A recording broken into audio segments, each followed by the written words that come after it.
All right, looks like I am live. How y'all doing? I know we got some of the regulars on right now, but for those who are tuning in, this is just going to be a live Q&A session like every other one of my streams. Normally do this in my basement at 2 p.m. Eastern. Didn't feel like lifting today, and there's also some sewage backup in my basement. So we got to get that fixed first before I can even use the space. But anyway, drop your questions in the chat. I will answer them. Things are particularly slow. I can pull things up here and riff. This might just turn into a gaming stream for all I know. But, yeah. I might also be exceptionally burpy because I normally don't drink soda on stream, buddy. Needless to say, it's that kind of day. Also, join the Discord if you have not already. It's basically, I guess, my own community at this point. So, yeah, trying to think, what can we talk about before people, I guess there is a few questions. Toph, sometimes when I train, I feel internal stings. It can be anywhere on the penis. It's almost imperceptible, but whenever it happens, the training does not give me good results. That's interesting. Got a little bit of stinging sensation on the tip of the glands where the urethra is. What should I do? It sounds like you have a decent bit of pressure on the nerves. So like there's a nerve bundle that runs right atop the penis. If there's any compression on that, that can potentially send stinging pain in your penis. You could also just have sensitive blood vessels, and that will also kind of cause a pain response if a nerve cell is next to it. Guys, I'm a little bit out of it right now, so I'll get into a rhythm here in a minute. But basically, that's a little weird, and I would mainly do just massage mechanics for now and avoid pumping until, let's say, about 4 weeks go by. Then you can add in pumping again. But as of right now, it's a little too weird for me to actually give you a good idea. I would actually send you the link before I would answer that. With confidence, that is. Alexander, no workout today. I have a bit of a fever, so I'm a little bit out of it there. And it was lining up to be a leg day, and I cannot do those on stream because those are basically cardio sessions for me. And I would rather not be huffing and puffing even more in a mic than I already do. Speaking of which, if you guys hear huffing and puffing, let me know. I turned on a noise gate here on OBS on my desktop, so it should keep a lot of my breathing under control. So like if I breathe loudly, you should not be able to pick it up unless I'm doing it right after a sentence.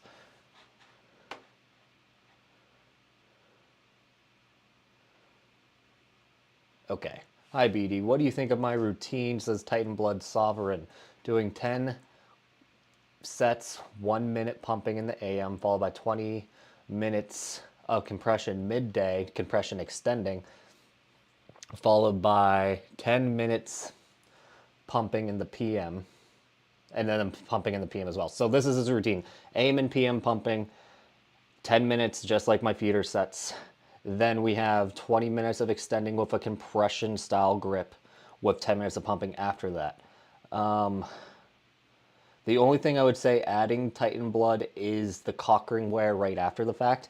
Even if you're going for length, because think about it this way, if you're trying to get longer while erect, you need to train your penis to be longer while erect, right? It's really that simple. So honestly, retention tactics when it comes to PE, the leg strap, as I gesture towards my groin, but is good, but it's going to be more so training your flaccid. If we're trying to get like actual time with dilation, we're going to have to use those cock rings. Okay, main man. Hinks thinks that pumping session should be total 20 to 30 minutes in your book for length. You call for 5 sets of 2 minutes of pumping. Am I reading this right? Correct. So, Hank and I differentiate from this a bit. I personally think you need to focus on either length or girth, because the amount of time that it takes to do both efficiently is going to lead to half the gains long term. So or you just need to do double the work. So for optimal length, you're always going to need a little bit of pumping to fill in the new tunica albuginea that you're creating. But if you're going for girth, you're going to need more time under pressure. And my recommendations have changed a bit recently. I think everyone should be doing 3 sets of 10 minutes of pumping, AM, midday, and PM before bed, regardless of what they're training. But in general, if you're just starting out, you do not need these feeder sets for pumping. Z did too. Do I require more cowbell? I understood that reference. I have no idea what you're referencing here. Peter Lang. Any idea when I'll offer coaching again? And when you explore more on vibration, will it get into your book?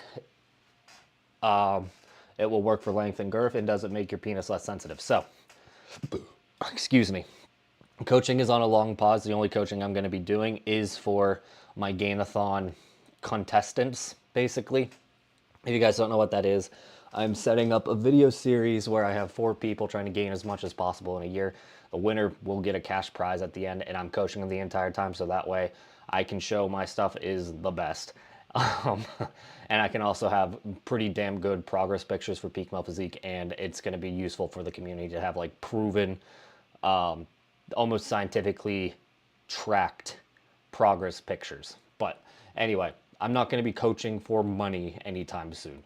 As for vibrations in my book, if you bought the length book or girth book, I'm going to be setting up as a separate document that you'll get for free with the girth book and length book. I'm just not sure how I want to work it into my current book. So it just makes more sense to make it like a separate paper almost and then send it out for free. But you will get it. Just won't be in the same, file. Same folder, different file.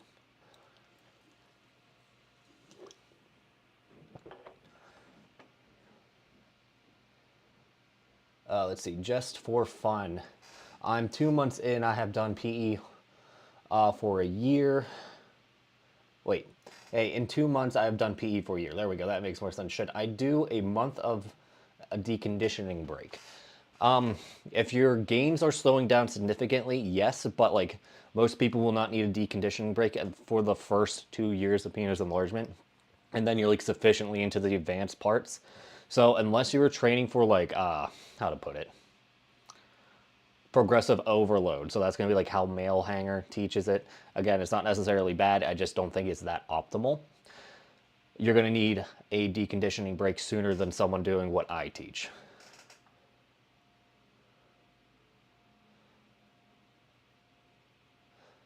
Hitman, I want to buy a digital pump from your website, but I'm also curious about the number system. Okay, about the number and system for pressure. So it is in kilopascals. So if we're talking about comparing it to inches of mercury, it's going to be about 3 is the conversion. So for every inch of mercury, it's 3 kilopascals. So it's not that hard of a conversion. It goes up to 50 kilopascals. It could go a little higher. I'd never really tested the far ends of it, but it's going to be plenty. It's basically what I've been doing all year for like my fatigue stuff. I have one right here. So I'm prototyping like a full, just all-in-one, and it fits me a little better because it's right between a 7.5, or I mean 7.25 and a 7.5. But so you turn it on, unless it's dead, and then I'm gonna have to block the hole here, but it goes up to 50, I believe. I'm gonna have to follow along with you. It's not even. There we go. Woo! It goes beyond 50. It goes as high as about 60. So I'm not sure exactly on the conversion. That's 20 inches of mercury. Not so much I recommend going that high, but I think it's a valuable pickup. The only issue is that you need to charge it. And sometimes that can be a real bummer for penis enlargement. Like if you didn't charge it right beforehand. Okay. Waking Dream, what is on the Discord? It is honestly a fully fleshed Discord. Let me see if I can switch over here. Actually, I can't because there might be a dick. and we're on YouTube. But basically, it's has a whole bunch of different threads for device use, routines, fitness, general PE. Why don't I just listing it off of memory?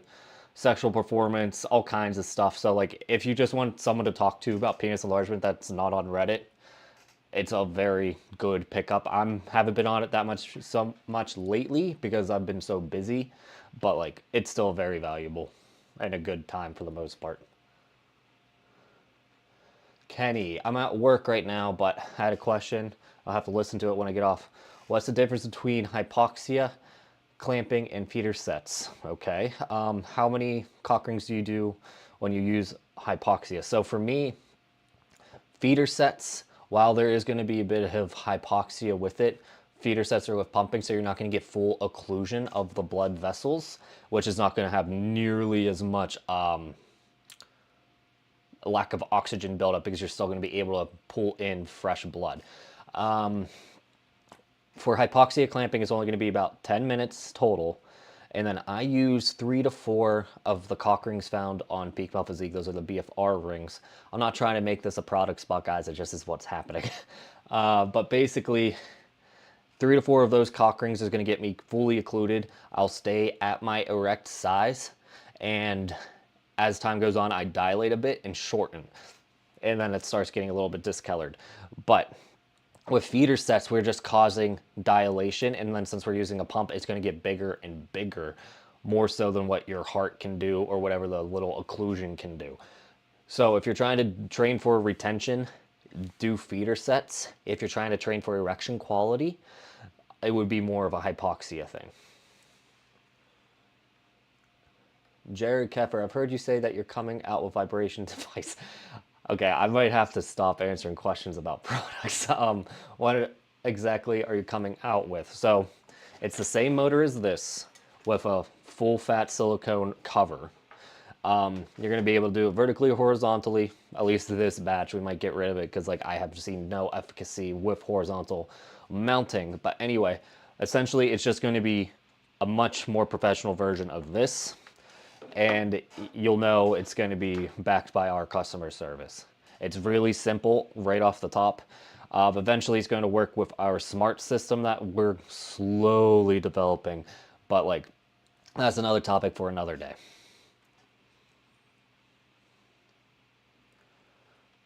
We'll be back to PE soon after a long pause. I've read about the vibration saga going on lately. How do vibrations get into the tissue?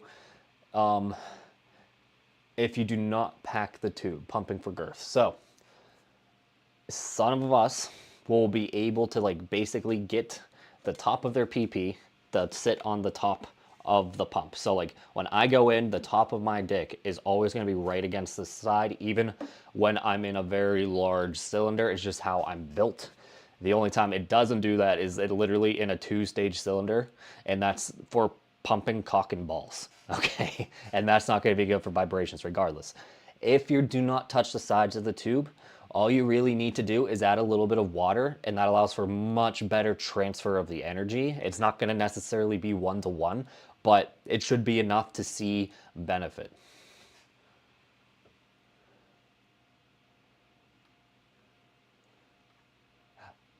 Oh, dude, I haven't seen. So, Z2 brought up an old SNL skit that I have not seen in at least a decade, and now I know what he's referencing. Anyway, how's foreskin restoration going? I have not touched it in at least 3 to 4 months. Basically, I'm going to try to get to my goal length first, and then I'll add the skin after the fact because it's just going to take too much time to constantly try to gain skin and tissue at the same time. I can't be playing with my dick for more than an hour and a half a day. So, whoops. Okay. Okay, X. Sorry, this is a redundant question. I do not think it's redundant. I have to lose weight before starting PE, or do I have to start losing weight before PE? His body mass index is about 31, so that's slightly obese. And I was wondering if I could lean out and do PE at the same time and not waste time. So, my guy, I have literally went and dropped 20 pounds twice while doing penis enlargement. There's no real reason why you shouldn't do both. It's just some people think it is too much effort to do both extended amounts of cardio, if you're doing that for fat loss, and PE at the same time, because we only have so much time to get shit done. I personally have always done PE, and I've cut while doing PE. So you can do both. It just is a matter of how much you can divide your attention.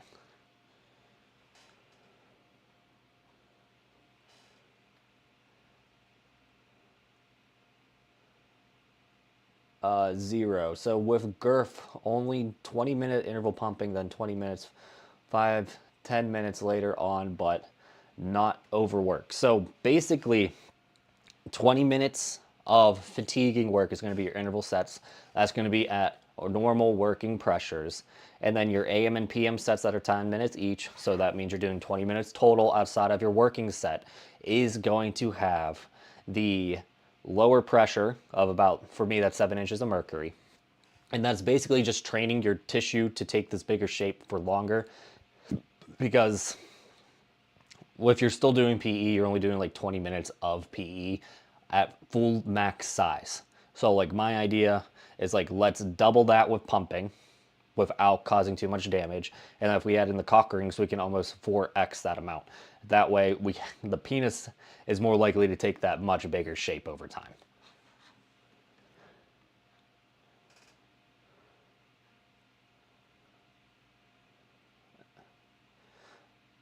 Yeah, Red, you did not miss the stream. I was thinking about doing it an hour later, but it's a good time now because my wife is at the gym and I can just be an idiot here. So, speaking of that, Tony, no workout today. I have a bit of sewage back up in my basement, so it smells awful there and we need to get it plumbered. But it's also the day before leg day and I cannot really do that right now with a fever. Okay, Chango Beats, I have a micro. Is there any hope for me? Well, yeah. First, we need to find out if your micro penis is genetic or environmentally induced. What I mean by environmentally induced, it means something blocked puberty for you. If puberty is blocked, you can restart it. So go to an endocrinologist if you have low testosterone levels and everything else characterized with microphallus caused by lack of puberty. You can literally just go on DHT or HCG and you'll grow to an almost average size, if not above average. It really depends on your genetics at that point. Then, if you are genetically micropenis, you can still do penis enlargement, but it's going to be a bit more of an uphill battle for you. I would probably say that your microness is from lack of development rather than genetics. Because, like, if we look at the statistics, anything that is like 4 standard deviations away from the median, or mean, median is also kind of like mean, but anyway, 4 standard deviations away from the mean is going to be more likely that it's going to be like a disorder rather than a genetic occurrence. Just because genetics doesn't really go to such extremes, but you know, it does happen.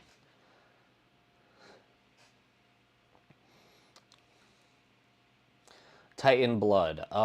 Is vibration something you would recommend to someone who's barely been doing PE for a year? Or should it wait until you hit a plateau? So I didn't hit a plateau originally and I still used it. I think you want at least 6 months of PE in general under your belt because like we're adding a whole new variable to this. And I think you really want to start slow. So like I've been saying to do 20 hertz recently. Probably start at 10, see how you feel, because like you can cause some significant damage if you're not careful. So start at 10 hertz, 10 minutes, and then probably walk up 10 hertz, 20 minutes, 15 hertz, 20 minutes, and then 20 hertz, 20 minutes. You do not really want to be doing this for more than a half hour. I haven't done it more than a half hour. So, and like my gains have been immaculate with it, but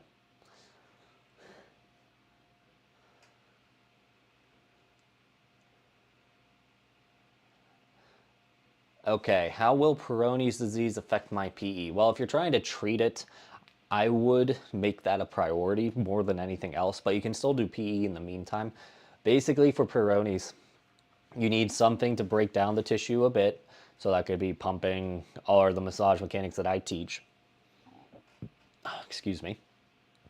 And then you're going to need something to keep that shape. So like the bigger, straighter shape. So like a normal extender is actually very good for this. Like a cheap medical extender would be exceptional for keeping your Peyronie's penis straight, so therefore it heals straight, and therefore you get a straighter penis over time. It will not impact PE, but you may curve more with PE if you don't address the Peyronie's to begin with.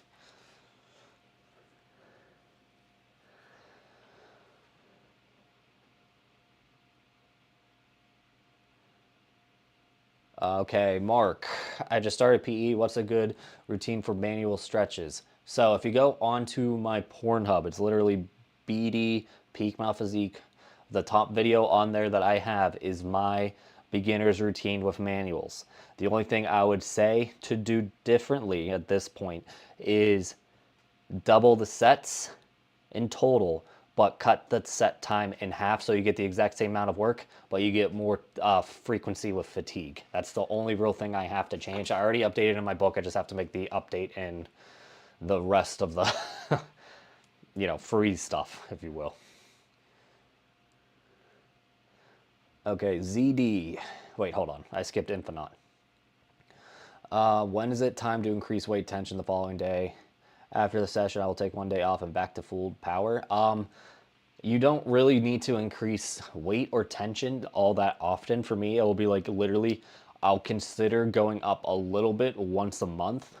So like for me, if we're talking about like what I did this year, started at 8 pounds through January, February. March, I tried to do 10 pounds, but I was very inconsistent with PE. So April came around, I did 10 pounds. May, I think I got up to 12 pounds. And then I was flirting with 15 for a bit in June, but I worked my way back down to 12 because it led to more blisters. But then in August, I switched to girth.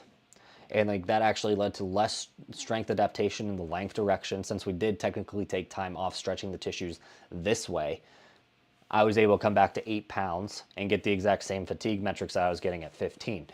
So my real argument here is like go very slowly, like we're talking 2 pounds a month. Take a month off if you get to a point where it's too uncomfortable to use, and you can literally start back at the weight you started at 6 months ago.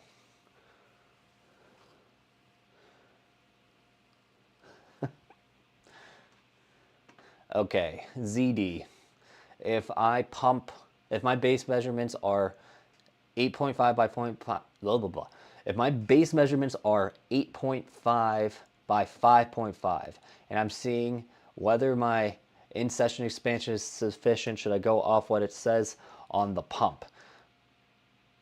So what I do, if we're talking for girth, you can't really measure girth in a pump. So you have to come out, get erect and put a cock ring on, maybe wait like 10 to 20 seconds, do a little bit of edging in that time, and then measure your girth, compare it to your girth erect before the pump, and that's going to give you your most accurate expansion metrics. You can go off of pump too, but I would not be comparing it to your erect, like bone pressed erect length, because for me, I'm like half an inch to an inch shorter in my penis pump. So do it on the very first set in the first 10 seconds, and then do it on the last set of the day, and then you'll get a decent idea.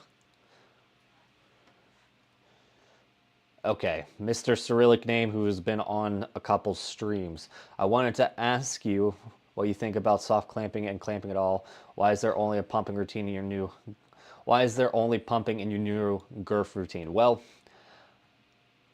I've never been a huge fan of clamping to begin with. Clamping got exceptionally popular like early 2020 and a little bit beforehand because, well, I wasn't really around. But I know you can get results with it. I just don't think it's going to be nearly as effective with penis pumps, because penis pumps are external pressure. Therefore, you have complete control of how much pressure you're applying to your penis, and it removes a lot of user error.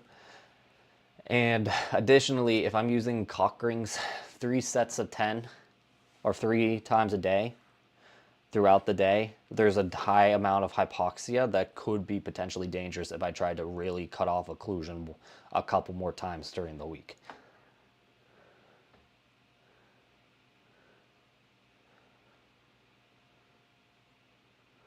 Okay, Donkey Teeth, how would you be able to make a PMP pump into a water pump like the BM? What fitting would you need, and why don't you sell one of those? Well, we have been sourcing them, so give us some time on that. But like, let me see if I can switch to Chrome.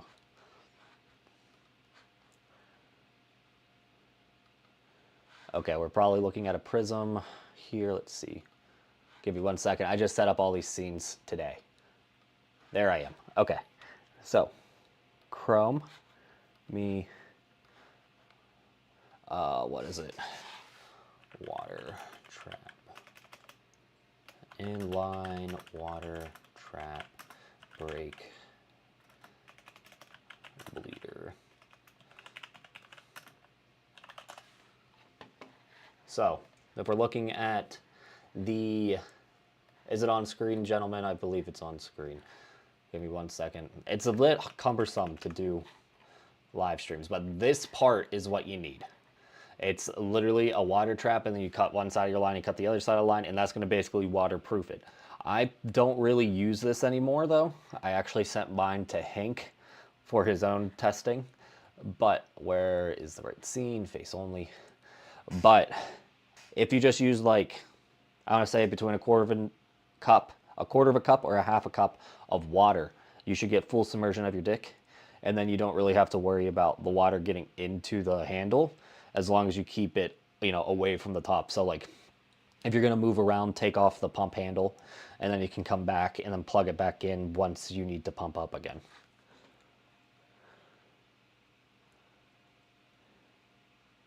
Weird Cat, any way to safely add vibrations to clamping? So I have never really considered this. I think this motor in particular is very high powered, and it could be potentially dangerous for direct skin to skin erection contact. With extending, we have at least one layer of silicone between you and the vibrator, and then if you're doing what I do, and let's see, is it back there? It's right here. I use this, and it literally wraps around the tube like this, or my shaft in this case. So like, I have 2 or 3 layers of protection. So if we're following the same logic with clamping, get a very loose silicone sleeve, put it on while clamping, and then you could potentially use a smaller version of this to get pretty good vibrations. But like, I'm relatively confident that if we're trying to maximize or optimize for this, you're going to need some kind of constant tension or expansion. That's why pumping and extending is very good for this, is because it's pulling the tissues as they fatigue, so that way you get 2 different types of fatigue going.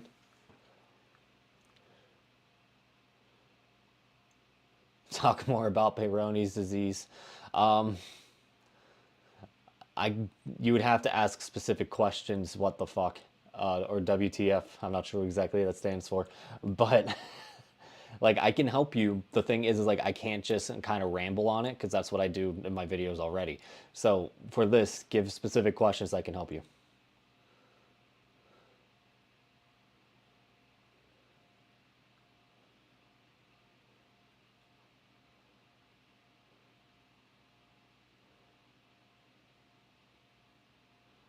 Okay, Hitman. Been noticing my curve has been different every day. Sometimes it'll point up, but sometimes it'll be locked. I'm assuming you mean straight out. Sometimes it could be up but left. I don't know what disease you guys are talking about. So what sounds like to me, for you in particular, is that either you have some very like sticky collagen, and it kind of takes the shape it wants to take and sticks to it, but it's more likely that the small ligaments that sit at the base of your penis are tight, and it will like shift to the left, shift to the right a bit. I have this on myself where my Johnson points to the right a bit, and it's perfectly straight. It just comes out to the right a bit because my ligament on the right hand side is tighter, so therefore it pulls it right.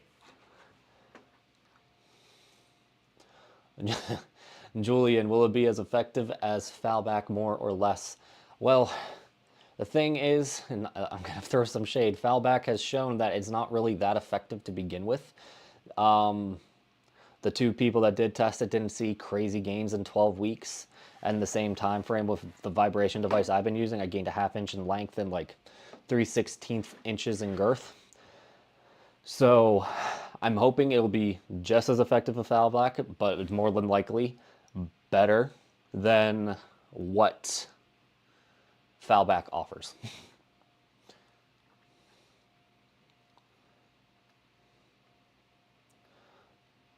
And then one other thing on foul back, the inventor slash owner even said that they got their data wrong for young men, and they really underestimated how much erectile dysfunction happens in older age, essentially. Again, this was just from one Reddit comment that I skimmed, but so at least they came to the light and realized that if they're going to try to market this device for size, it needs a lot of work. Okay, done shitting on the competition. Okay. How do I treat edema after pumping? Ask Hex. I missed this one. You can do a few things. Main thing is kind of like squeeze it out a bit. So like if you do slightly tighter grips and then what is it, fire goat rolls, that's going to help at least even out the edema. But for the most part, you probably want to leave it sit because you can develop lymphatic issues. It should go away on its own in 4 to 6 hours. Infamous, is 5 inches of mercury too much pressure for and painful for a newbie? If it's painful, you need to start lower. But in general, I teach start at 5 to 7 because the research that I go off of, Hink goes off of different research, says the average erection is 4 to 6 inches of mercury. So if we start at 5 to 7, we're going to make sure that we get a slightly bigger erection than we get normally. And then we can increase the pressures to what the studies Hink looks at for penis size increases. So that's going to be like 10 to 12. I really don't think you need to go as high as 12, but 10 is probably where most people are going to be ending up at after a couple months.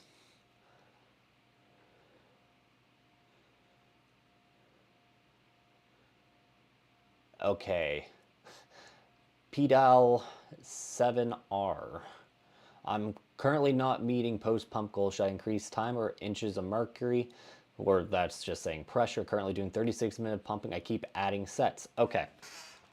First, do tunica release if you're not already. Then add about an inch or 2 of mercury. See if that helps. You'll probably get more edema, but you should get a little more expansion at the same time.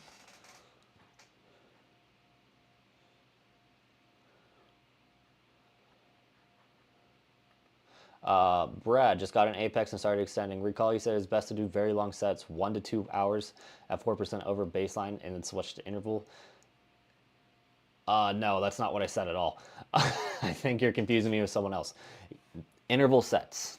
So we're going to do 10 1-minute sets for fatigue. And then we're going to do anywhere from 2 to 8 sets of strain depending on what level you are. If you just got it and haven't done PE before, start with 2. Work your way up to 4 to 6 to 7 to 8 over the year. Go on Massive Novelties. I'm pretty sure it's still the same routine. I wrote it on Reddit, and then Perv McSwerve, the owner of Massive Novelties, copied it. It's the interval length protocol. It's going to give you a very good way to use the Apex, but you should not be using it for more than an hour. Okay. Hey BD, I asked this question a few lives ago, but had some side cash from PE stuff. Should I buy vibration motor or Cialis? I'm 8.1 by 6.3. My goal is 8.5 by 6.5. Well, so I can tell you now the motor is going to last a lot longer than Cialis at the same price. I would say get the motor, but like unless you have severe erection qualities, the motor is probably gonna have a better long-term benefit than Cialis, at least when it comes to size, not so much erection quality. But if I was you, I would get the motor. Weird Cat, what's the general consensus on using heat during girth work nowadays, clamping and pumping? Talking about infrared heating pads, I used to use it for all the exercises. So heat causes dilation. Heat causes collagen to fatigue faster. Vibration, and that's why I dropped using heat, is a lot more effective at fatiguing the tissues. I would recommend, like if we're talking in a perfect world, 10 to 15 minutes of heat before anything in your session, and then potentially use it while you're extending and a couple sets while you're pumping. The problem is with heat is since it's a dilating effect, it also dilates your lymphatic channels. So you can pull in more lymph pretty quickly if you're not careful, but it is going to be useful long term. It's not going to make or break your gains, but like winter's coming up for a lot of us. It's going to make more sense to keep that tissues warm. Like this office gets fucking frigid here in the winter, so like I use a heating pad in the winter predominantly. Let's see. Wow, I am really behind on questions. I'm gonna have to start picking and choosing, guys, because they're not even on screen for me. Or for you guys, huh? Let me check. Yeah, they're not on question or on stream at all. You guys can scroll up still on YouTube chat, so we're fine. Mr. Casper, feeder sets are the AM and PM sets that I've been talking about at 70% power. So to help with dilation. Let's see. I already answered a question about foreskin restoration. Let's see. When should someone take a week off? Usually 6 to 8 weeks if we're like looking at this in the perfect world, but like if you don't feel like your erection quality drops sufficiently in the past 6 to 8 weeks, there is no point of dropping or taking a week off. I just end up taking a week off every 6 to 8 weeks regardless, because that's just how my schedule plays out. Tough. Sometimes I feel like a capillary burst inside or puncture. I don't know what the truth is, but I don't feel it. What it means is training is going well. What could it be? So if you feel like any popping or stinging sensations, that's usually a good sign to stop PE in general. I did try to do a joint live with Hink and Perv, and they'd be able to answer this a lot better than I could. But they were both busy at this time. Sometimes I feel like the capillary vessel bursts inside the puncture. I didn't know. I don't know. Feel. It means the training is... Okay, you asked it twice. I would lead more towards sensitive nerves more than anything else. But, like, this is going to be a better question for Hink when he does a live.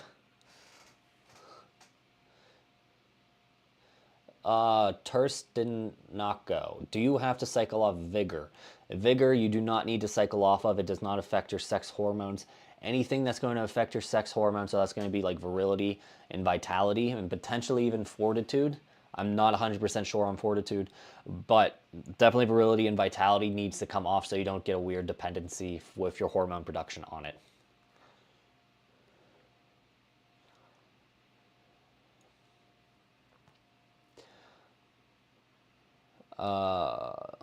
Nacho, is a cock ring that is the size of a middle finger diameter too small and too dangerous? That is a very relative question. Let me see if I can find my cock rings quickly. Okay, I don't have the largest size with me, but this is the smallest size we have on Peak Male Physique. It's about middle finger size, right? Granted, I have relatively meaty fingers, but it's going to be pretty safe for most of you guys under 6.5 inches girth. More so, what you have to worry about is how long you wear these rings. Now, I normally use this, which is about that much bigger, and then one that's a little bit larger than this in tandem to like get the perfect fit for my dilation tactics. But like, it just really comes down to, are you able to keep the expansion while not turning your cock purple? Is really what we're looking for.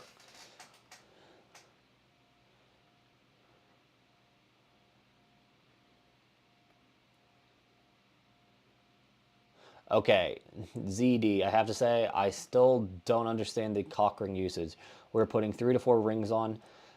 I just use one, but I edge and balloon during those 10 minutes. I stimulate and relax the pelvic floor. I blow up. So there are a few things that we're doing right now that involve cock rings. So we have hypoxic clamping, which is going to be mimicking blood flow restriction therapy, right? And that would basically cause the same effects of blood flow restriction therapy, so denser arteries, better blood pathways, and the tissue gets better under conditions without oxygen.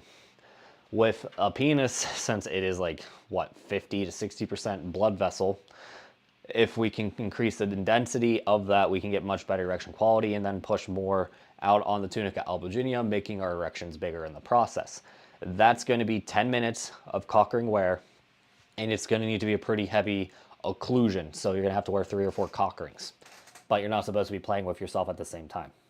Then what I've been teaching is dilation after pumping. So that's cock rings after you pump. I say, if you're using the rings that I sell at Peak Male Physique, use 2 of them back to back, and that's going to make enough pressure to keep your cock basically bloated for the 10 minutes that you're wearing it, but not enough to fully occlude the blood flow to the penis.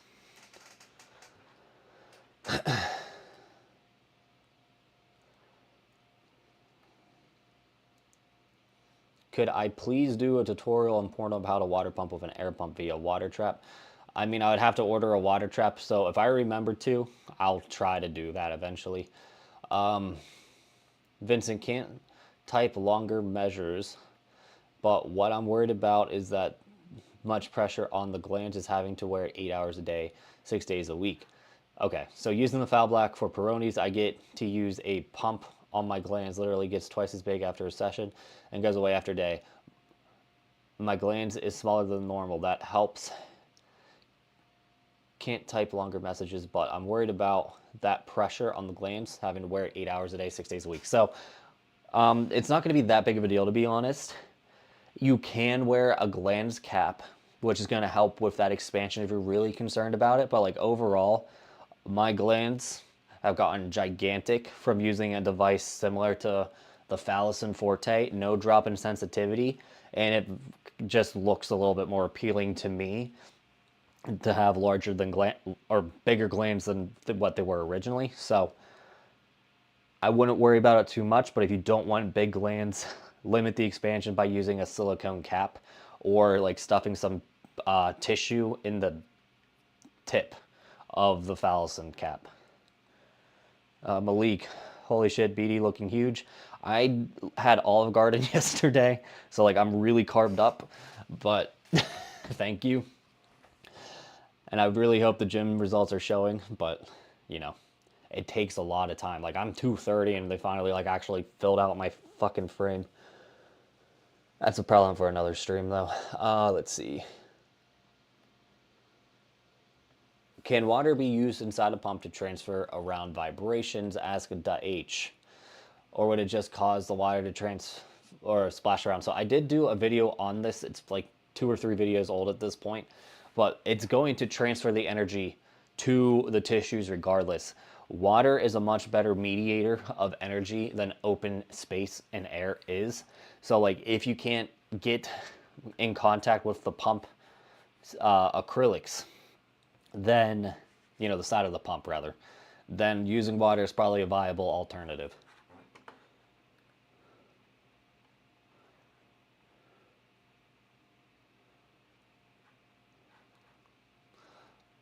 Okay, Weird Cat is, I get on durasteride, my erection levels and libido stay the same. Can isolated serum DHT suppression bring poor results? No. So everything that I teach is going to be based off of like wound healing and tendon and ligament adaptation.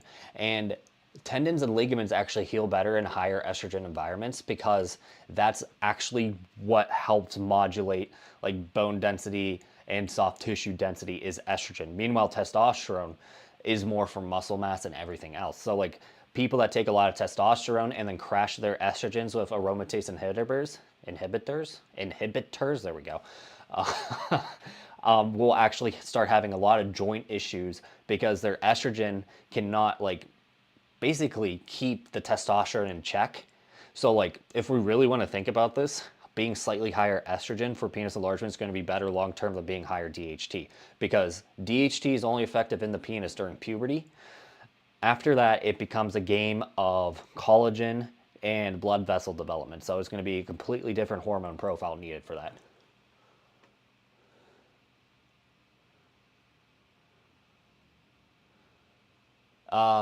Casper, feeder sets, just getting erections and not anything fatiguing. It's a little bit more than erection, but it's going to be 70% of your working pressure, though, so it should not be fatiguing. That's correct. Hello, Destroyer.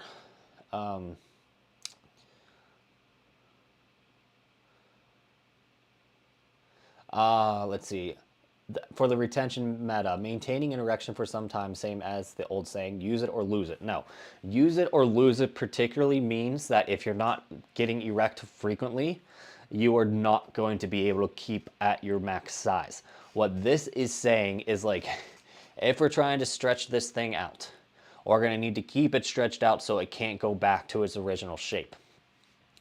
With use it or lose it, it's literally like, if you don't run 2 miles a day, you're not going to be good for cardiovascular endurance. It's basically the same thing. If you don't have long erections daily, you're not going to be able to keep up the same erectile performance.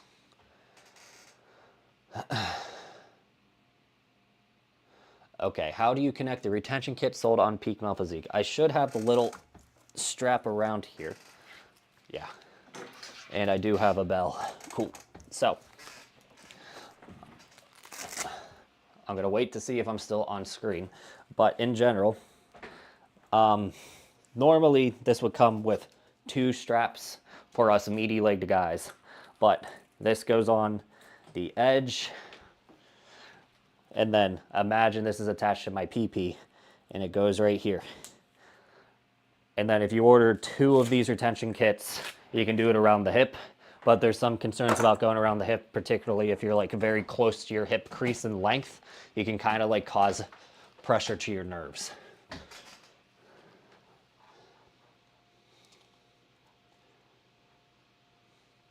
Tighten blood.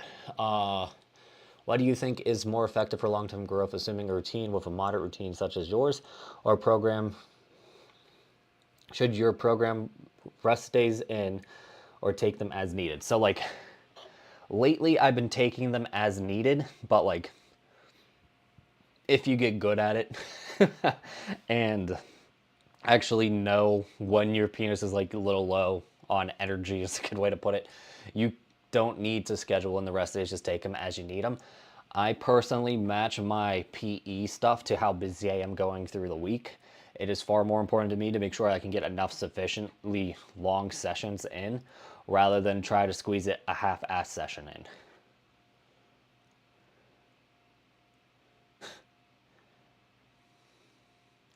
in. Jet. Hey BD, I've been using your tunica malleability stretches before going in 2 10-minute sets of interval pumping. My EQ has gone down and I don't get morning wood anymore. Any tips? So, are you doing this every day? If you're doing this every day, take 2 to 3 days off, come back every other day. If it's still an issue, do 15 minutes total, I guess 14 minutes total, see if that helps at all. If that's still an issue, we're getting a little low on workload in general, but it's more than likely going to be a combination of too much pressure, too many days in a row, or too much time under pressure. So lower time under pressure, lower pressure, or lower frequency, and then dial it in until you get good erections. But like, depending on my own stress, I'm going to have worse erections than I would with PE, if that makes sense. So like, my external stress is going to cause more erectile issues for me than penis enlargement does. Malik, is the wrecking ball outdated, or is it still good equipment for an uncut member, since I can get it where I can get it since the site is still down, huh? Okay, so the wrecking ball uses like a little balloon inside of it, for those that don't know, and it uses then friction to stay on. I wouldn't say it's outdated, I just don't know how much better it is than, say, the male hanger, and the male hanger is much cheaper. But uncut people can use vacuum hangers too. Like, Perv is uncut, and he uses the same bells. Well, maybe he doesn't use the same bells right now, but he did use the bells that I use. He uses Total Man cups now.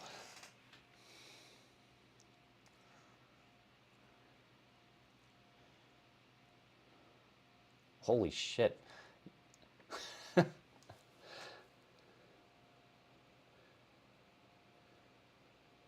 Geo, have you ever had a blood vessel burst on your PP while doing PE? What happened to me? I tried using aspirin for better blood flow. So, like, are you talking like an actual blood vessel bursting in the penis itself? Because that's different than what I get. I used to get little red dots on the skin. They're called petechiae, I believe. My Latin's not very good. So they're basically little red dots in the skin. That means the blood vessels in your skin broke or the capillaries broke, and then you have minor internal bleeding. And that's what I would get. I did get a little pock mark on my glans as well. That would have been more like a broken blood vessel. Obviously take time off if that does happen, but like it's just going to take some time for it to heal, like 2 to 3 weeks.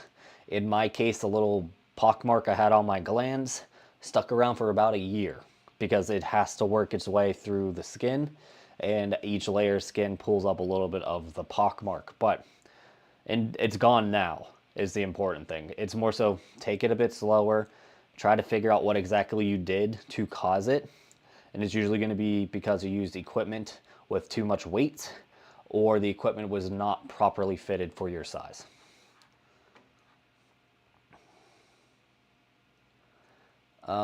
Three Darius Costa. What is the thing that people do wrong while clamping? Since apparently many people get injured, it is always due to pelvic floor damage. There's a few things that could go wrong with clamping. One, nerve damage, because it compresses right on top of the pudendal nerve, and that's not always a good thing. So like if we like pull up on the clamp while it's compressed on the nerve, you can scrape the nerve and really piss it off. Then it does cause a lot of strain on the pelvic floor. So if you don't have a particularly strong pelvic floor, you can develop like hard flaccid or soft glands. So there's a reason why Hink does not recommend clamping. And like literally the first time he tried clamping, he developed soft glands, and it took like him 2 to 3 weeks, I believe, to see improvement, and like 4 to 6 weeks to fully recover.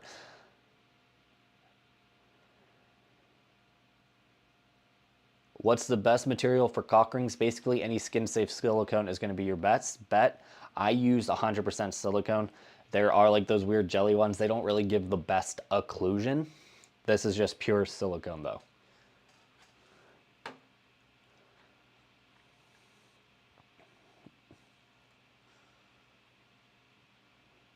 So in fatigue sets, you are not looking for some expansion percentage. So for those retention sets that we were talking about, Casper, we don't care about the size that we are out of the tube. It's literally just to pump up, get nice and big, and then hold it for a bit, so that way that shape has a more likelihood of taking hold.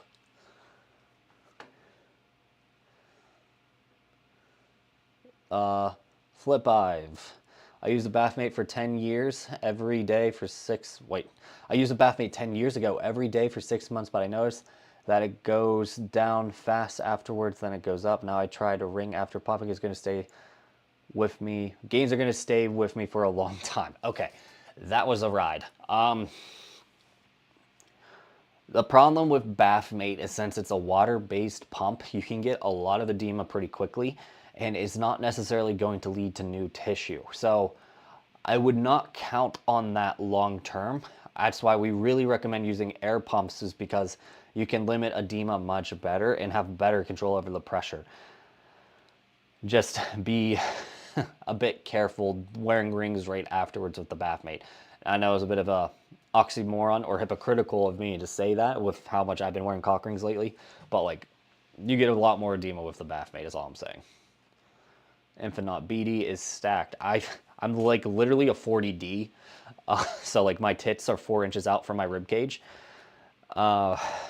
But yeah, I get looks. Let's just put it that way. Hey BD, thank you so much for sharing the information. You're welcome.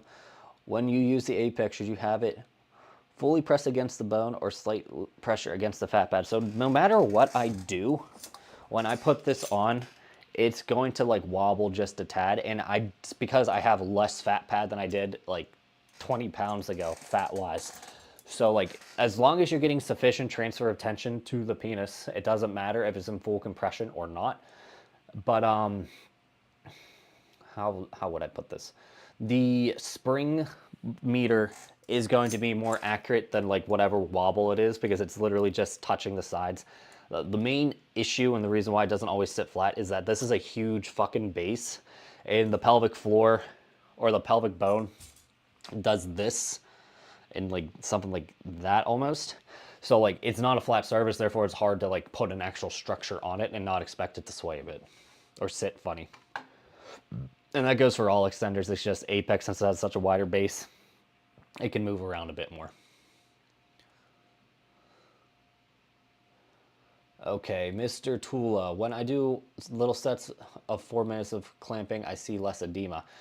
I believe we talked about this last stream. If you do some massage mechanics beforehand, you'll probably see even less edema, because it's the same concept, except you're actively stretching out the tissues. Did I get a super chat? Or a new subscriber? That's probably what that was. Okay, guys, I will be back in like 30 seconds. I'm just filling up my water. I should still be able to talk with this one, too. So you'll hear me in the bathroom.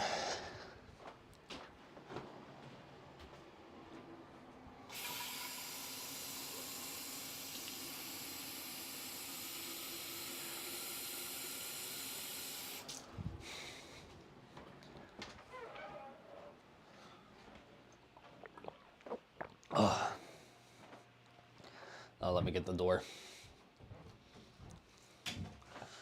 Okay. Where are we? Joseph Moore. I see the vibration device on Amazon, but does the voltage matter? It doesn't matter all that much. I believe mine's 12 volts. These are always very hard to read. These aren't exceptionally high powered, at least the ones I recommend. You don't need anything more powerful than what I'm using. Trust me, this stuff literally will kick your ass at the highest power. So like if we get even more power, you could really hurt yourself. That's why I'm a little mad at people saying that they're using a concrete vibrator and then not showing any pictures of gains, but you know, it's whatever.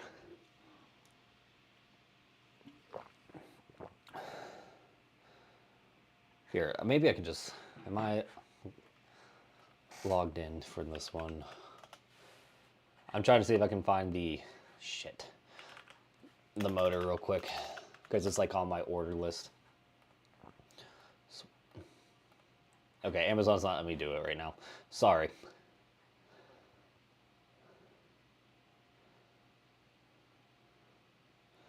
Okay, thanks BD. Now that I look at the glands, I see a tiny bump forming near the urethra where the stinging is. It might be a blister forming. Okay, that clears things up.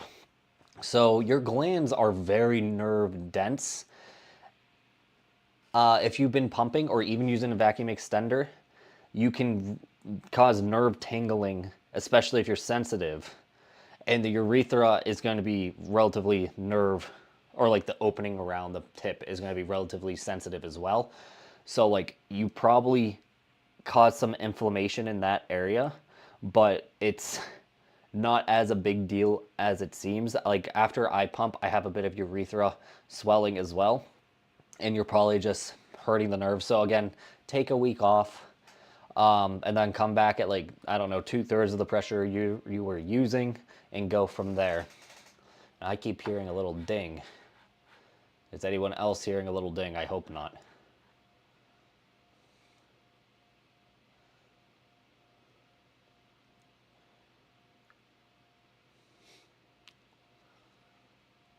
Do a more narrow cylinder favor length of the girth? In general, yes, but I'd still much prefer you use like an extender or a hanger for length.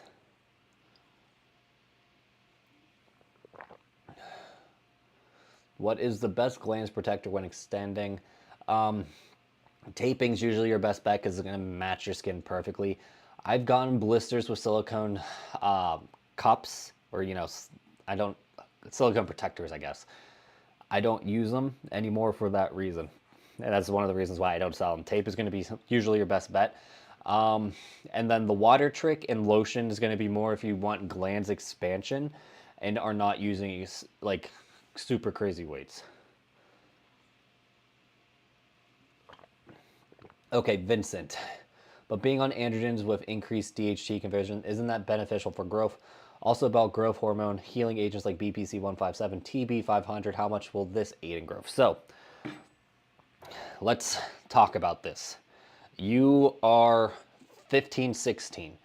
Your penis is going to be very sensitive to androgens as it turns into an adult penis. But whether it be the amount of proteins the stem cells produce, they like have like literally a counter built into them, or like how many times the stem cells replicate is going to limit how much penile tissue is made, because then the androgen receptors in the penis basically go to 10% sleep mode. So like they'll still be sensitive to androgens, but they're not going to be like growing with androgens. You would need 10 times the amount of androgens to even have a chance of seeing growth. And like if we look at the anabolic profiles of most steroids, we're not going to be able to easily 10x our androgen count, maybe our anabolic count, because that's what it's designed to be. But like we're talking, I don't know, 2 grams of Masteron to get the similar effect to 10xing DHT. Now, as for growth hormone, it's going to help with systemic healing and other processes. But like the problem is that growth hormone does not cause the growth factor release on its own. It cascades throughout the system. So like there's going to be a max limit, and it's going to be like a global effect. And you're probably going to have, you know, plumboism and gigantism before you would have any actual growth to the penis. Now, BPC-157 is pretty interesting since it caused localized healing. But this is the real kicker with penis enlargement. This is why hormones don't really work, is that there's such low stem cell density that even if we can activate them at 100%, it's still going to not be that fast. Because if, let's talk about this in computer sense, 2 cores are going to only be able to do 2 jobs at once. If we get a 16 core computer, it's going to be able to do 16 jobs at once. So the more builders we have, the more gains we can have. So we should really be looking at stuff that increases in stem cell density in the penis. And that's why PRP is so promising. Not because it causes fast gains off the bat, but if you increase that stem cell count, you can then see faster gains long term. And this is all pure speculation on my part. Don't get PRP just because of those last 2 sentences. But in general, drugs are going to marginally affect PE because we're so limited by our stem cell count in the penis.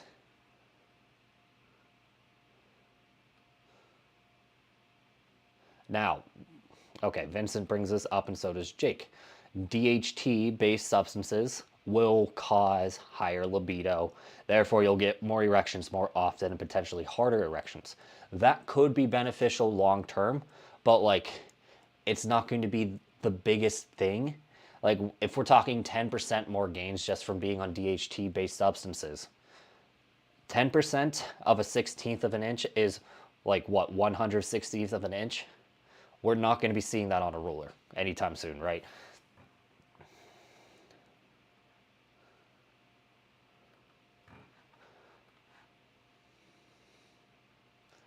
To make a DIY pump and DIY extender. Look it up on YouTube. I can tell you now there's definitely one for making a pump out of a shaving cream can, because I did this while I was in high school, like tail end of high school. That was interesting. Let's see. Jake, personally, I can't say I tried peptides for PE purposes, but I believe Perv tried them and he said it helped. He did say it helped. I know that's a fact of what he said. I've also tried BPC-157. In my experience, I gained like maybe a 1/4 of an inch in the first month with it, and then it really fell off after the fact. So either my BPC went bad, or like it was just like a shot in the dark. I caught up on any cumulative fatigue I had, and that was it. So like to me, having to jab your dick with 250 micrograms of BPC every day is more likely going to cause fibrosis long term than it is going to cause a higher impact on gains. The fastest thing that has helped me gain so far with very good pictures is vibrations. So like if I was you guys, I want to be trying to jab my dick. I would just trying to use a vibration engine like this one. And I'm not just saying that because I'm trying to sell one, but like I really believe in this shit. Like I was very skeptical at the start, but like it's a light and day difference for me. Like I probably will never do PE without this again. No.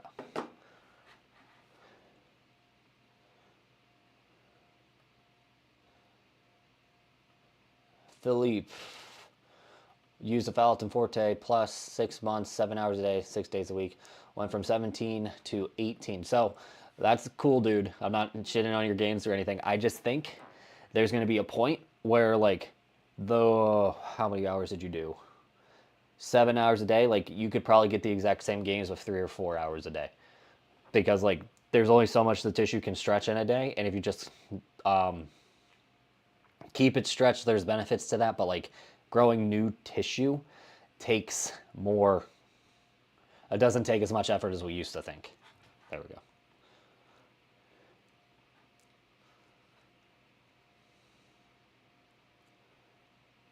I got an idea. So you guys can see what I see. Let me see.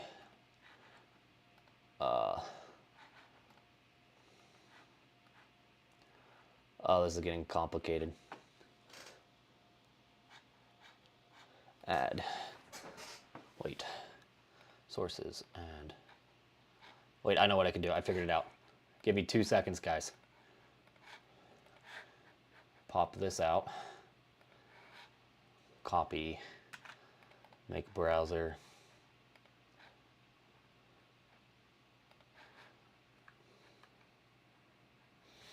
YT chat.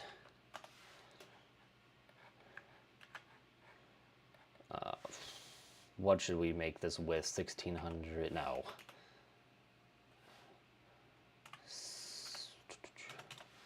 600 by, how tall is this? 1080?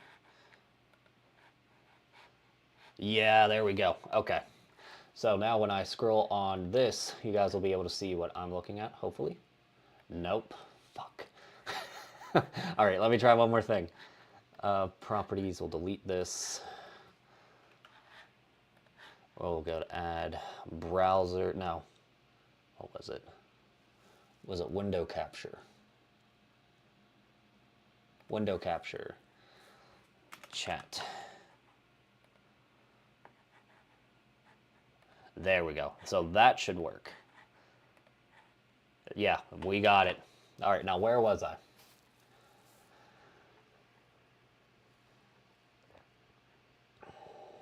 Oh, there are so many questions. Looking to get into PE, says B3TA, but one of your older videos says you need to release your load at least twice a week for good PP health. I don't have a sexual helper, helper, whatever. What do I need to do? Jack off. Okay? Like, no FAP in general is kind of dumb for this reason, that it causes so many prostate issues. And like, if you don't masturbate and you don't have like an active sex life, you're actually going to be lowering your testosterone, because like it's literally use it or lose it. So if you're not frequently ejaculating, you're not going to ejaculate as much long term. That your body prioritizes other processes.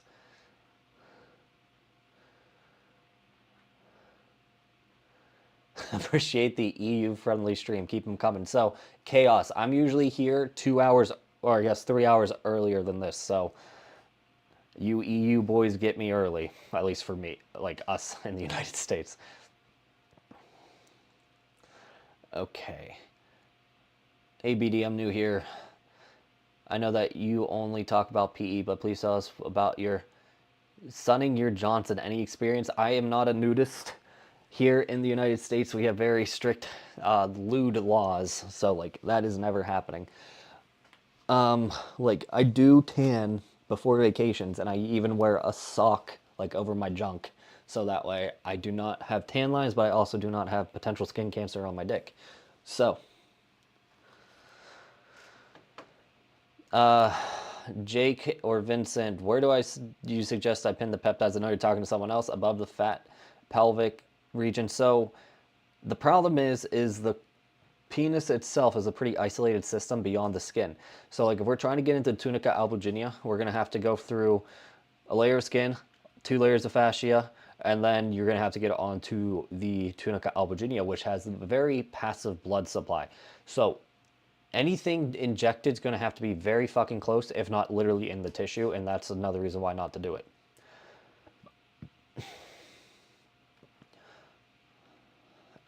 Vince had recently stalled on length gains for a year of length work. I am planning on doing a girth only routine. How long do you suggest I do girth for? If you're just doing it for gaining length purposes, 2 to 3 months max. If you're trying to actually gain girth, literally try to do it for a year straight. But in general, you can keep switching up between hand, but in general, try to maximize length for one session and then maximize as much girth you can in the next session and just keep going back and forth. Jake, you're fine for blowing up the chat. You're a professional bodybuilder. I figured I could answer the PE questions and save everyone some time. You're fine, dude. I just might have an opinion on your opinion on anabolic use. You're good, though. Let's see. JD, I read some horror stories about manuals and nerve damage. This is for length. What is the best device to avoid nerve damage? Vacuum, compression, hanging, or extending. Okay, so nerve damage is a boogeyman term in PE for a few reasons. One, because people were teaching people to jelk with a lot of pressure. And I can turn up the zoom on that, so give me 1 second, guys. There we go. You guys can probably see it a bit better on screen what I'm looking at, if I can find it. There we go. But basically, nerve damage in general comes from scraping the nerves repeatedly. And guess what popular movement did that? Jelking. So like manual stretches will not cause nerve damage on its own unless you're doing dynamic movements that could potentially dislodge the nerve from the root of the penis, basically. So static stretches, perfectly safe. Compression's going to have slightly higher risk of nerve damage, but it's not going to be like significant. The only thing that would have the highest actual rate of nerve damage is going to be noose hangers, or noose extenders, and noose hangers here. Let me pull it up.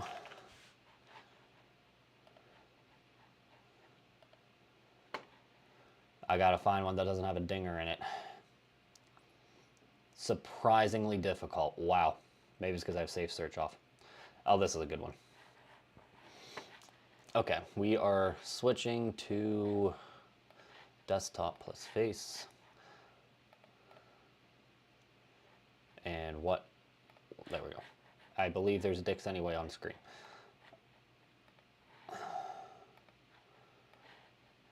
Loading gallery. So you see how this thing here comes down?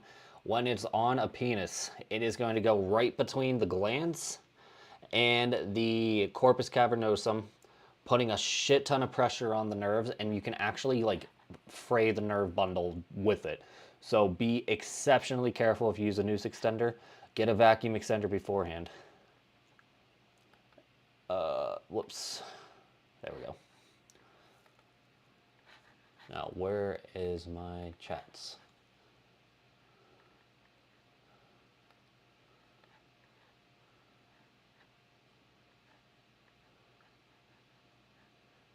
How soon until my vibration device is for sale? We got a few other plans in the works that are much more feasible, meaning that we need a lot less money down. But we're hoping that we'll have it in December, but I can't make any promises. I still need to get the green light from Hank long term.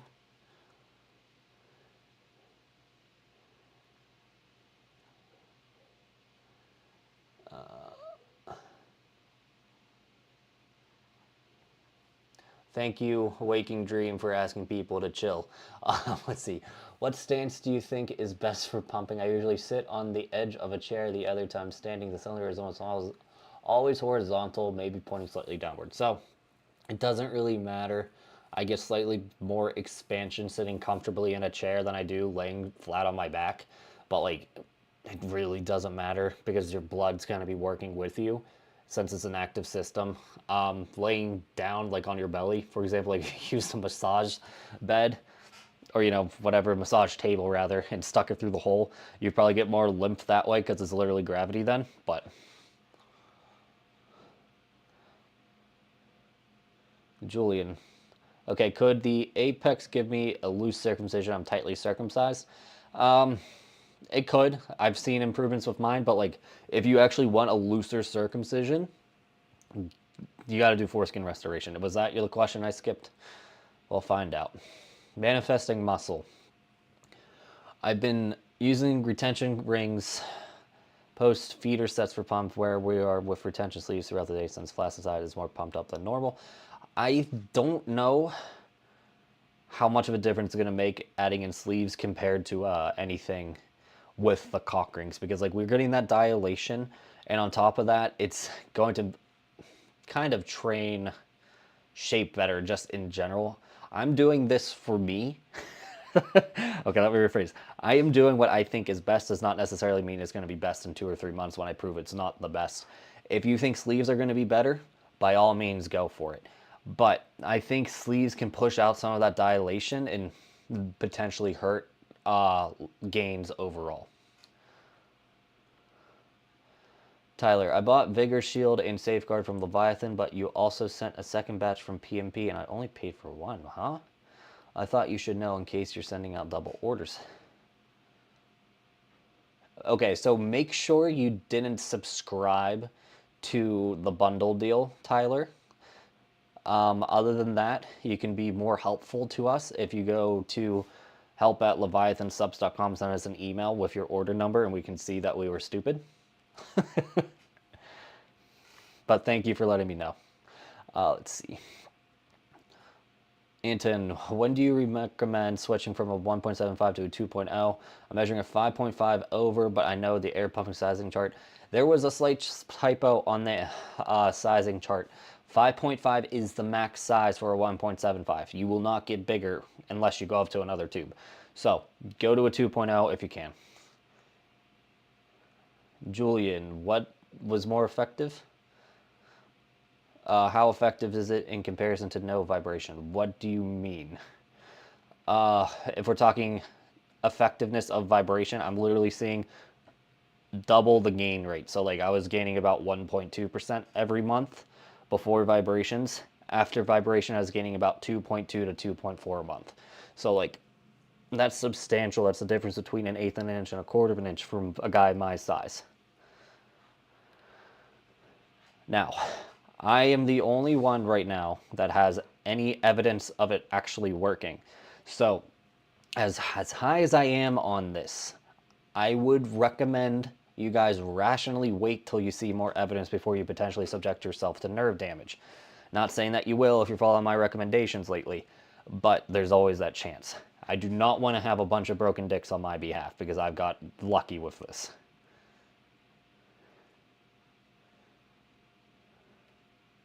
Titan Blood Sovereign is asking about massage guns runs at what intensity in hertz, but putting at the lowest setting could cause less risk of injury. So the problem with massage guns, and someone put this beautifully on the Getting Bigger subreddit, and I can't remember how he worded it.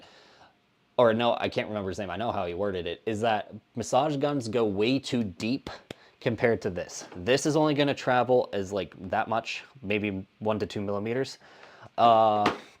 Massage gun is going to go 3, 4, 5 millimeters deep. So like you're really beating the internal tissues with that, and that's not necessarily what we want. We want a nice blanket of vibrations overall. So if you're going to copy me, these come in all sizes. If you think this is too much, and there's a good chance this is overkill, get a smaller size, play around with it, and let me know.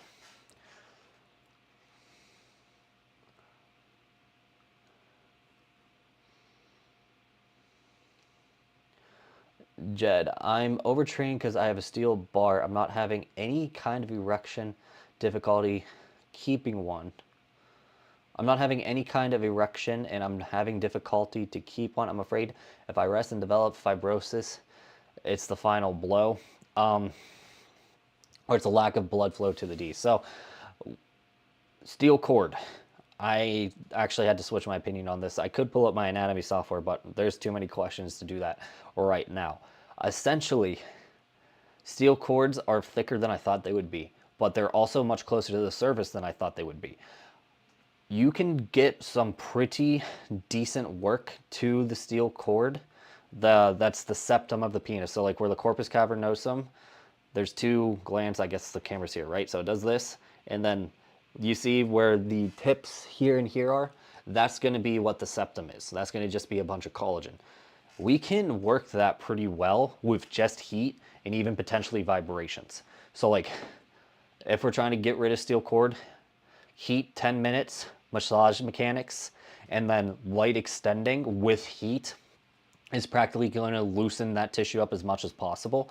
If you really wanted to take it far, 10 hertz of the vibration, but be wary. This could cause hotter. This could cause a stronger steel cord. So you might want to let or forgo this, but like a combination of heat and massage mechanics is going to go a long way with steel cord treatment.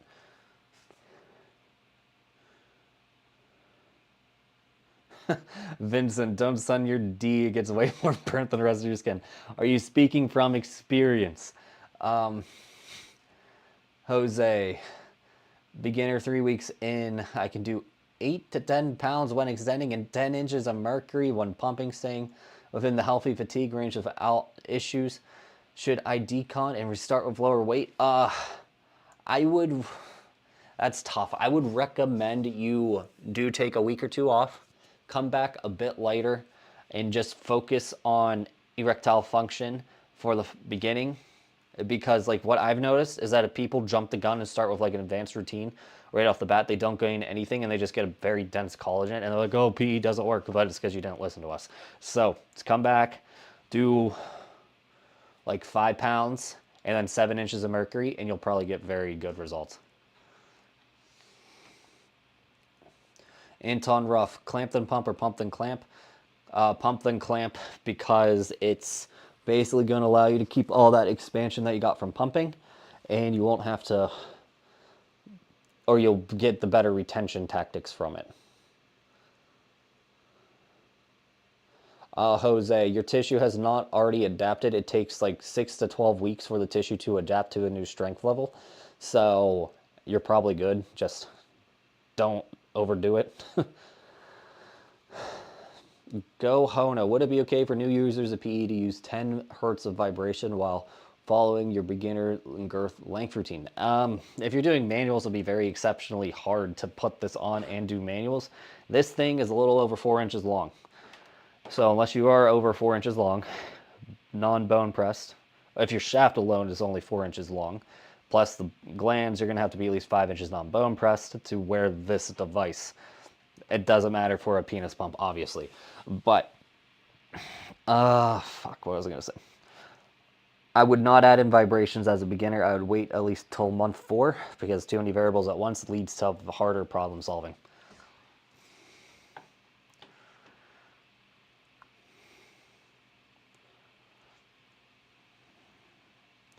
Chill Bear, why does water pumping give worse EQ? Because you're literally pulling in water into the skin, and therefore that added pressure between the tunica albuginea and the skin causes blood to be pushed out. Therefore, unless you're super aroused, you're basically just having a watery dick, is a good way to put it.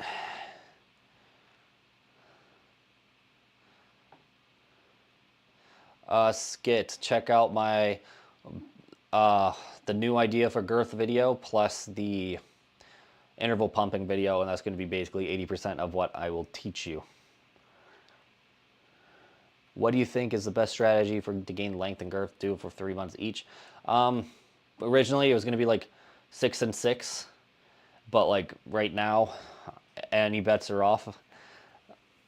It's really going to be dependent on how you adapt. Like some people are going to gain length faster, therefore they need to work on girth more. So like you could literally only do 3 months of length and get your goal size, or like, you know, whatever's reasonably gainable in a year, and then have to spend 9 months on girth because it takes so much longer for you to gain girth. Okay, so if I pump, this is Philip, 200 milligrams of mercury, that's like what, 8 inches of mercury for 5 minutes, and use a 10-minute ring. After I get loads of gains in high EQ, but loose gains if I repeat pumping more time, do more or less. I love how our community is global, but sometimes it makes it very hard to read chats. Do 2...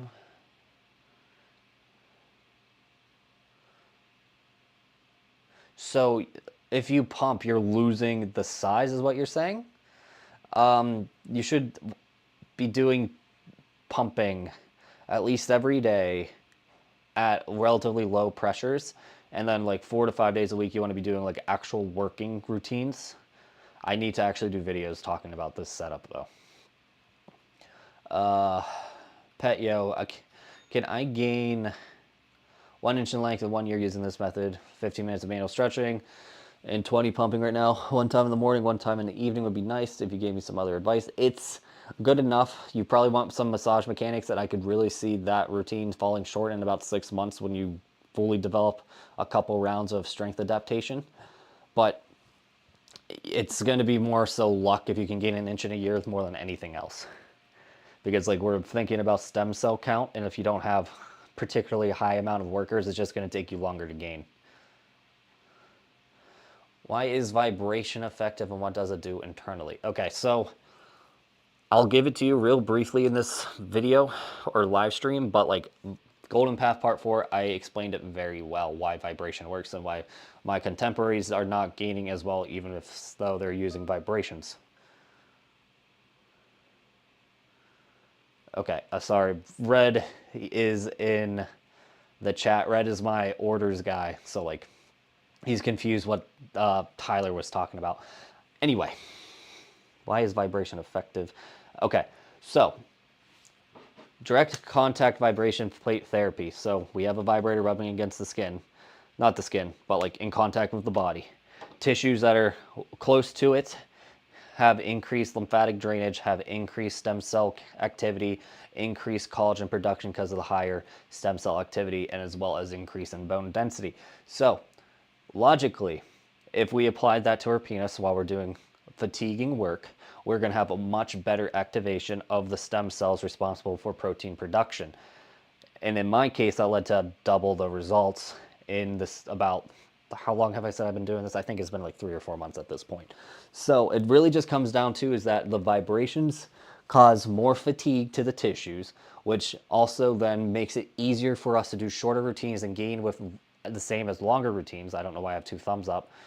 Okay, but we have the longer, potentially shorter routines.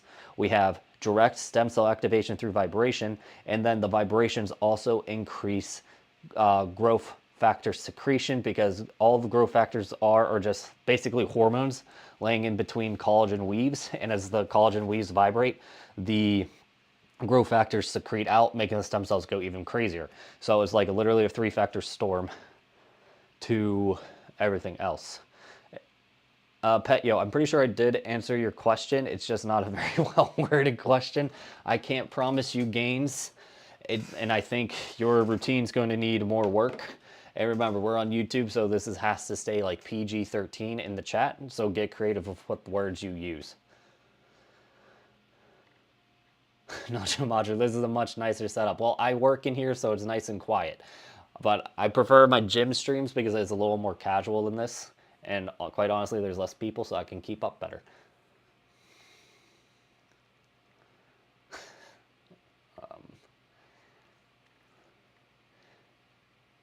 Nacho Macho, can heat alone work to loosen collagen, or is it necessary to have red light?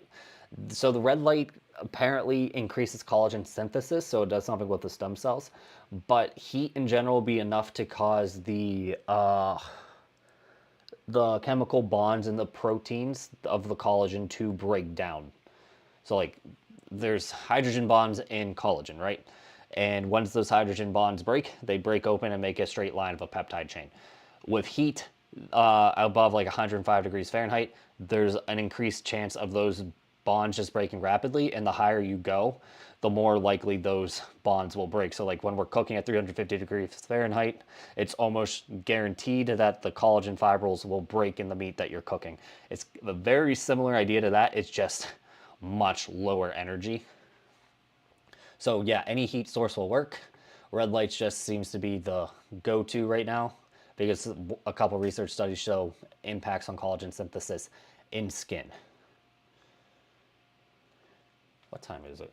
Holy shit, guys. I've been going for 90 minutes. I'm going to go for another 10. And has it been 90 minutes? Did I say 4? How the fuck? How long have I been streaming? Give me 1 second, guys. Yeah, I've been going for 90 minutes, so I'm gonna have to head out soon. I'm gonna pick out some interesting ones before I go. Okay. Got me for 10 minutes. Let's see. There's something about stem cells. Oh, what? Is BD hinting to travel to Barbados for some stem cell therapy? I can get PRP shots here locally. I'm not sure about the stem cells you're talking about, but like in general, I don't recommend injecting anything into your dick unless a doctor is doing it.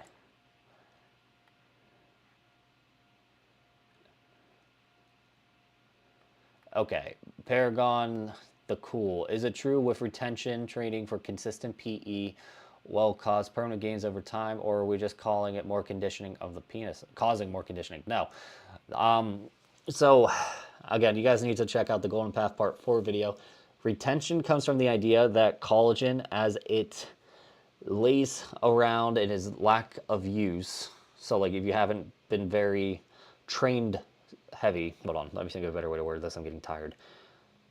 So, retention comes from the collagen kind of getting out of order a bit when it's not in use. And like, since the penis is rarely fully stretched, that tissue is not going to be really that efficiently organized. So like with this retention stuff, we're teaching it to stay a certain shape, so that way the collagen will form in that shape, as well as existing collagen will lay in that shape much easier. That's what retention is. It will not increase conditioning as long as you're not doing stuff that is overly fatiguing. So that's why I've been saying do 70% of your working pressure with pumping, because that's more than likely not going to cause fatigue. What does fender pumping mean? I think you mean feeder pumping. So AM and PM sets of 70% of your pressure is going to lead to a little bit of dilation and a little bit more dilation and everything else. Sorry, I got distracted by a chat. I'm just getting so tired, guys. It's been a day. But yeah, feeder sets are just another way to increase time distended.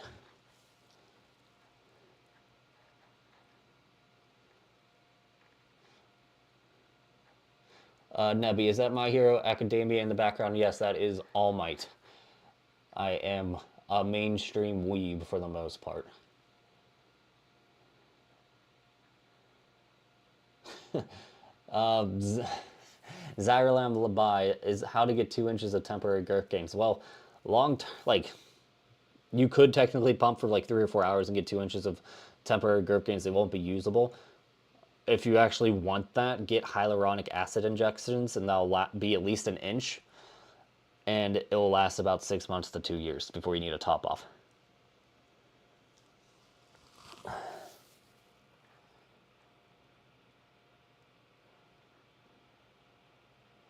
What's up, BD? Just joining. Not sure if you cover this. What shout someone 4 months in for vibration pumping and stretching? I don't even know what you're saying.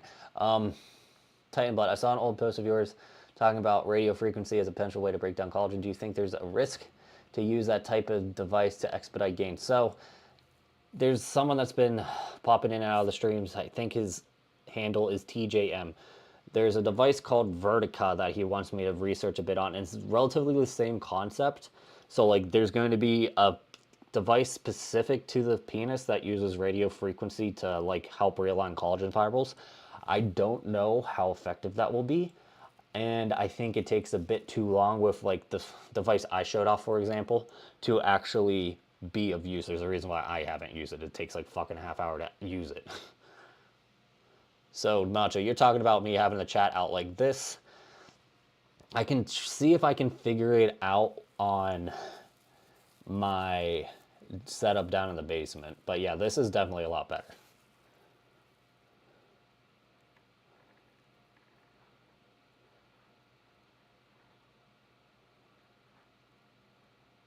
Okay, Jose, say I were to continue with it is, so I'm assuming he's doing the advanced routine at the beginner's times. Developing tough collagen in the system, would it be completely reversible?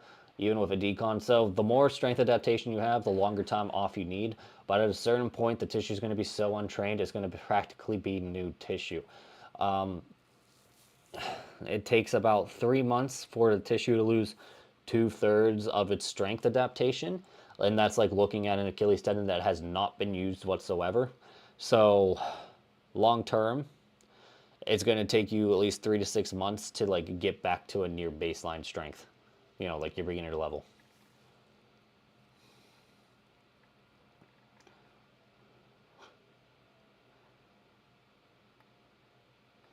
Is hitting 2.5 expansion with 12-30 minutes mod jug. Well, I'm actually impressed that you're getting 2.5% expansion with mod jugs in 30 minutes.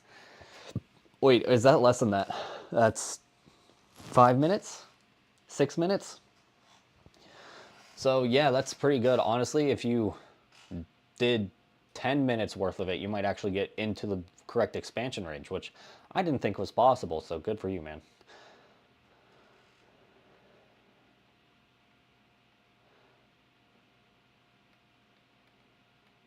Okay, so Mark McDonald, I can answer these ones. Have you used DHT cream or IGF-1 LR3? So I used DHT cream about, I want to say 5 years ago.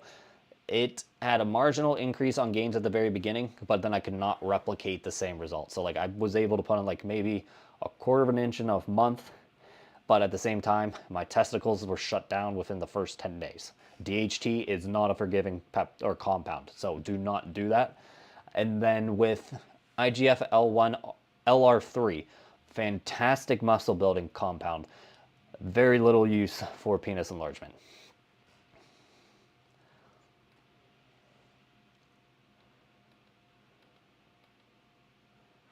All right, guys, I'm actually going to wrap this up because my throat is a bit sore and I got some stuff to do around the house. So thank you for tuning in. I'll try to do a Friday stream like this every Friday, and then again 2 p.m. Eastern time, so that's 2 or 3 hours before when you just turned in, is going to be my normal daily stream. So if you want less busy streams, check those out. Fridays tend to be better because I do them later, therefore more people can join. But again, thanks for tuning in. I will hopefully see you on Monday.